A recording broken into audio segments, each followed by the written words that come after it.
Hey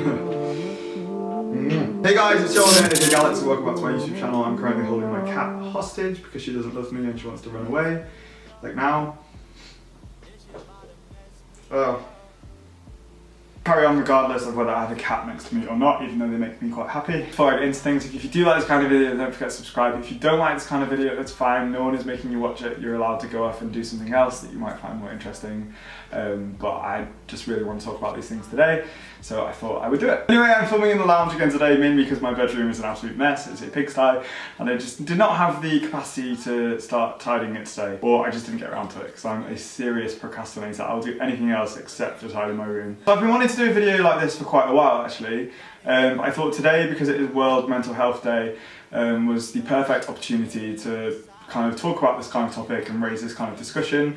As you can see from the title of the video already. Since I started doing my 3 uploads a week, I thought, why not take the chance for one of these days, like a Tuesday, which was like my new edition upload day, to talk about some kind of different stuff on the channel that still relates to all of us here. Because like 80% of you guys that watch my channel are male. I like to think that here on my channel I promote style confidence, wearing what you want to wear, wearing it in whatever way you want to wear. And it's just like a fun place to come and watch videos about clothes that you like. Or maybe you like what I do as a job and you want to do that too one day.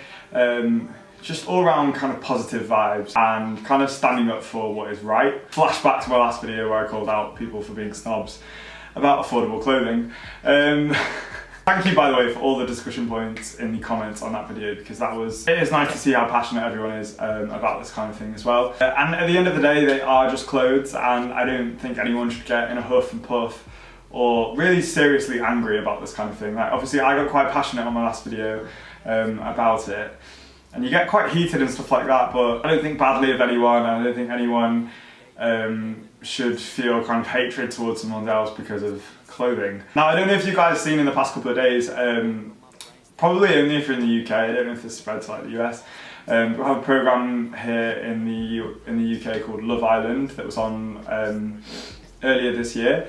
It was addictive. It was like a hot mess, but it was addictive. And one of the guys that was on it, called Chris, has become the face of a new campaign for a charity called CALM, that is to help to prevent male suicide here in the UK. CALM actually stands for Campaign Against Living Miserably. If you go on their site and stuff, I've linked it down below, it just talks about that if you are ever feeling like crap, that it's good to talk to someone about it, and I am 100%. Throughout my life, I've always thought that talking through situations can help solve them, or can help put you in the right frame of mind. So Chris has become the face of a new campaign, and it's like Ludicrous, which means ludicrous.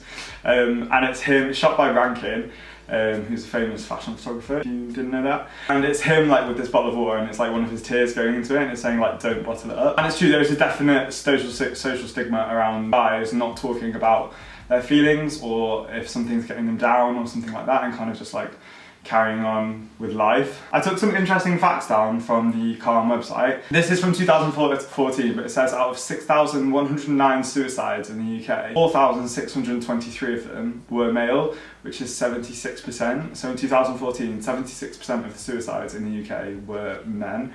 On average, here in the UK, men are 3 times more likely to kill themselves than women. And the leading cause of death for men under 45 here in the UK is suicide. That is like shockingly alarming, and it just goes to show that there is a social stigma about guys opening up and talking about their feelings and, you know, admitting to when they're unhappy. I constantly get messages from you guys all the time, over on Instagram DMs, here on YouTube, like emails even, from guys telling me that watching my videos has given them confidence to wear what they want to wear, has given them inspiration to go off and do their own thing, start their own business.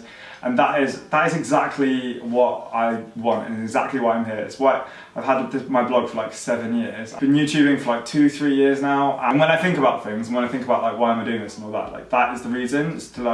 It is to help and inspire others. Although I don't normally open up about things in general here on the channel, I thought that today would be a perfect day to kind of share some experience of what I've faced whilst growing up. You know, to do with times that I've not felt so great and times I've not felt confident. I think I am the happiest I've ever been right now in my life, which is an amazing thing to say, and just makes me feel so grateful and so lucky to be like where I am doing what I do, surrounded by people that I love. All we can do is just try and be as happy as we can all the time, and I think that's the most important thing out of anything. There are so many issues in life that you know, can be talked about and can be helped, like abuse, crime, alcohol, drugs, gambling, bereavement, bullying, caring for someone else, pet benefit, domestic abuse, eating disorders, exam stress, sexual health, homelessness, housing advice, learning difficulties, mental health support, physical difficulties, relationships, self-harm, sexuality, suicide, terminal illness, and work issues. I myself, throughout my life, there are times when I have felt really, really low and have felt really, really sad, and I have gone and looked for help. But mainly the people, I've been very fortunate enough in that I could look to the people nearest to me for help and advice. My mum, my sister, my friends, my really close friends. I've been able to turn to them and talk to them at times when I needed it. But me as a person, I'm an advocate for talking about things in real life, like whether that was work, relationship, or just like silly little things. Like I'm always up for talking it through, because I think that speaking about it in real life, voicing your opinion, just kind of lets it all out and lets you kind of understand lets other people understand your point of view and how you're thinking about things and where you're at, and vice versa as well. I'm going to talk about a couple of things about my experiences. The first thing that I'll talk about is probably is bullying at school. School was probably the worst time of my life. I had such a bad school experience, from primary school to high school. College is where things started turning around. College, like, I became really, really happy and kind of realised who I was as a person. And then university was amazing. But primary school and high school were, yeah, not fun. A lot of what went on in primary school and high school bullying was to do with sexuality, which was really, really confusing for me, because I hadn't even thought about my own sexuality, and I had people calling me, you know, like gay, faggot, and all this kind of stuff. And to me, in my head at the time, I was so young, and I was like, why are all these lads? I went to an all-boys school. I went to Altrincham Grammar School for boys. We wore like uniforms and blazers and all that kind of stuff. Anyway, back to my point. Yeah, a lot of the bullying in school and in primary school and high school was around the fact that people were, you know, calling me gay. There were some weeks where I didn't even want to go to school. I would literally wake up in the morning and say to my mum, like, I am not going into school today. I do not want to talk to any of those people anymore, because all they do is make me feel sad. So what is the point? You know, it got really messy. It got teachers involved. It got other parents of other kids involved. And it just wasn't, it really, really wasn't a nice time, and I didn't wake up wanting to go to school. I don't wish that upon any child ever, because that is not how your school experience should be. And the worst thing was, it wasn't me doubting myself. I was completely comfortable in how I was and who I was. You know, I was in touch with my feminine side, and I did do things like, I started straightening my hair in year 8, and obviously I went to an all-boys school. All the lads were like taking the piss out of me. I still straighten my hair to this day, and what's funny was that a few years later, in like year 10, 11, a lot of them started straightening their hair, and it was just like, you know, you guys are like hypocrites. It's like you bully someone for something and then you end up doing it, you know, a few months later on. I think the most terrifying fact about bullying itself is that, like I was saying about me, you could be completely fine in who you are as a person. But other people making you feel bad about yourself, and it's like for other people to make someone feel bad about themselves and to send them into a kind of bad place. What's the point? Like, why are you doing this to someone else? And I think now for kids growing up, or I think now for young people growing up, it's even worse because of the internet as well. The amount of crap that I get on the internet, here on YouTube, on the regs, here on Instagram. Luckily, I have a really, really thick skin, and I'm so thankful for the block button, because like, if I had a block button when I was at school for people in real life, I would have used it so much. But that's one thing about the internet that I feel secure about, is that I'm in control of what I see, and the people, it's like in real life as well, the friends that you have around you and the people that you have with you all the time. On the internet it's like that too, because you have the power to block people, to delete people. I had some guy trolling me over on Instagram, shouting at me about my skinny jeans or something like that, and I was just like, delete, block, delete, block. He came over on YouTube and left a comment being like, I'm going to troll the fuck out of you. I was just like, delete, block, delete, block. And it's like, I feel sorry for those people. you've got to feel sorry for those people who have the time and the energy to go around leaving horrible comments on other people's work, videos that they've created. It's just like, if you don't have anything nice to say, don't say anything at all. There is a big difference between constructive criticism and basically trolling. You know me, I'm so open for discussion and talking about things. But yeah, so there was a lot of times at school when I was really sad and really down, didn't want to go. But then as I grew up, going to college, I started wearing my own clothes, started like finding out that I actually did quite enjoy fashion, meeting people, coming to terms with my own sexuality even, because like at school I didn't have the chance to do that whatsoever. Didn't even have time, I didn't even want to think about it, I wasn't really ready. And then at college it just felt like you could be who you wanted to be, who you were, and that you didn't need to hide it from anyone, and that no one was gonna, you know, we were all a bit more grown up and no one really cared. There was just this weird thing about school. But then again, I know some people that have had amazing school experiences and loved every second of it, and I think it just all depends on everyone else, which is a shame. I spoke about it, the more and more it did get better, the more and more people I told about it, the more people realised. Making a 12-year-old child feel insecure about their own sexuality is a horrible thing to do. So there's this whole thing of like sticking to the gender roles of being a man or manly or masculine, and it's just a load of bullshit. I feel like it's fed from the parents of children, and the parents that are stuck in these like closed-minded communities of people that still hang on to, you know, medieval ways of thinking, and they will eventually die out and then the new generation of children who will then become adults will hopefully make a better world for everyone to live in. But now for young people growing up, I think it's even worse because of the internet. People have this idea that they can say whatever the hell they want just because it's the internet, and if they say it on like a faceless account, then no one will know who it was. Don't ever say anything nasty online. One, because it's cruel and it means you're a bad person. Two, it can always be traced back to you.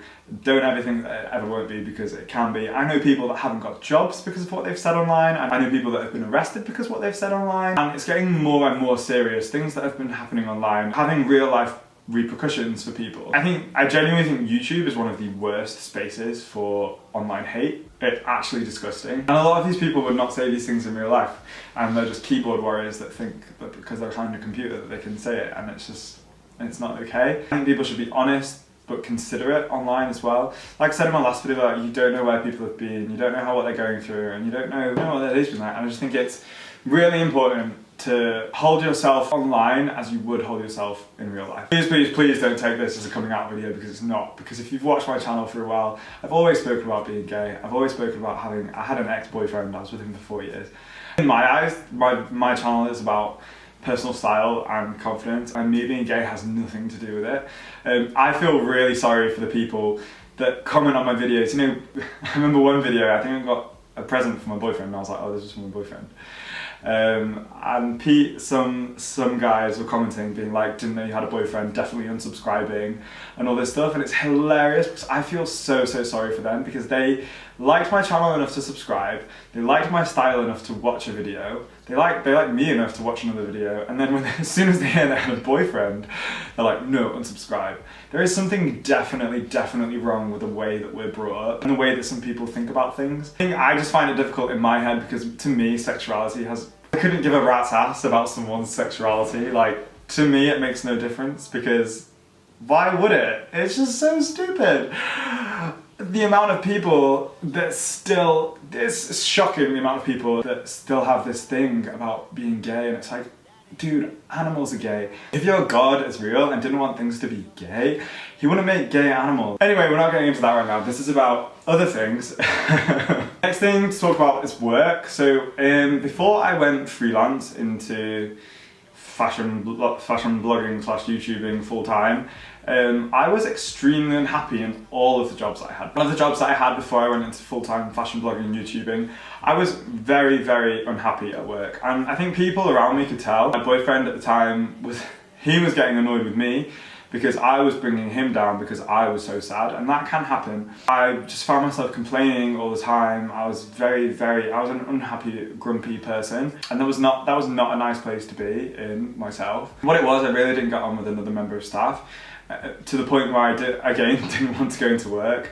This time was different because I was scared about telling people. I was scared about telling people about this one because I felt like I would lose my job. No one else on the team felt that way, so it seemed like I was making it up or that it was all in my head. However, so it was bad, and then it got worse when I spoke about it, but then it did get better and it started to get even more better. But then my Instagram started popping off, my YouTube channel started going really well. I started earning more money through my own work than I was doing at this job, so I decided to leave. Now working for myself, much happier, and for some reason when I was actually working in these jobs, I was never really happy I was never feeling happy to wake up or get out of bed or go to work in the morning. When I started my blog, I didn't know this was possible. At some point, I never thought that I would be happy in any job, but like this for the past 2 years has been like a dream come true, and this is only the beginning, and I'm just so happy that I discovered that I could work for myself and it is a viable business and I can support myself here in London and actually excel in it and do really well. I urge anyone that's thinking of starting their own business, or if they're unhappy in their job, to explore other avenues whilst you're young and see what is out there. Because I took that risk and I would not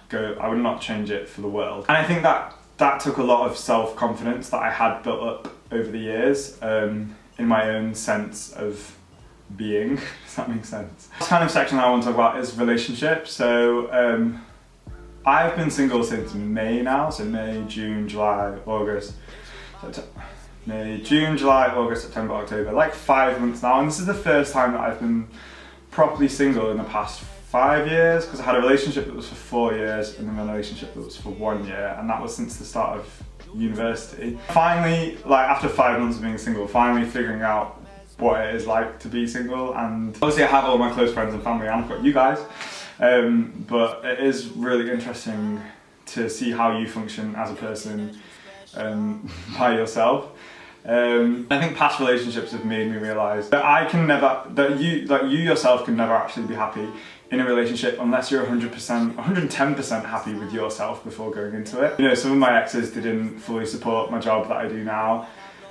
Silly little things, didn't want me to like dye my hair or made fun of the way that I dressed and all that kind of stuff, and you really don't want any negative vibes from your partner or the person that you choose to be with, whoever that may be. I feel like that person should make you an even better version of yourself and just bring out the good in you. See, everyone has their ups and downs, and relationships, everyone has like arguments, good days, bad days, and all that kind of stuff. I guess I'm saying this advice to myself really, aren't I? I'm just saying that I think I should be looking for someone that makes me a better version of who I am and that makes me happier than I already am. But before that, you need to be happy in yourself. What does RuPaul say? If you can't love yourself, how in the hell are you going to love somebody else? Which is completely true. Anyway, this has been a really long chatty video. I'm going to have to edit this so much. I don't even know what I've been... Basically, I've just been opening up to you guys with the hopes that you feel more comfortable about opening up about stuff as well and talking about stuff. And if you ever have any moments of self-doubt or whatever, talk to your friends, talk to your family, talk to people that you love. I've left all the details for Calm in the description as well. If anyone did need to talk to anyone about anything, I'd highly suggest it, just because that's what I would do. So I just wanted to raise awareness and to get people talking about things a lot more. If you do have any comments or feedback, you can leave them in the comments below and I'll get back to you. If you didn't like this video, that is completely fine. I just thought I'd put it out as it's World Mental Health Day and I wanted to raise awareness. If you did like this video, then please don't forget to subscribe, share it with a friend, anyone who you think might need a bit of help at the moment as well. Or if anyone you think has just had a bad day, that would be amazing, and I will see you in my next video. Thanks for watching, guys. Bye.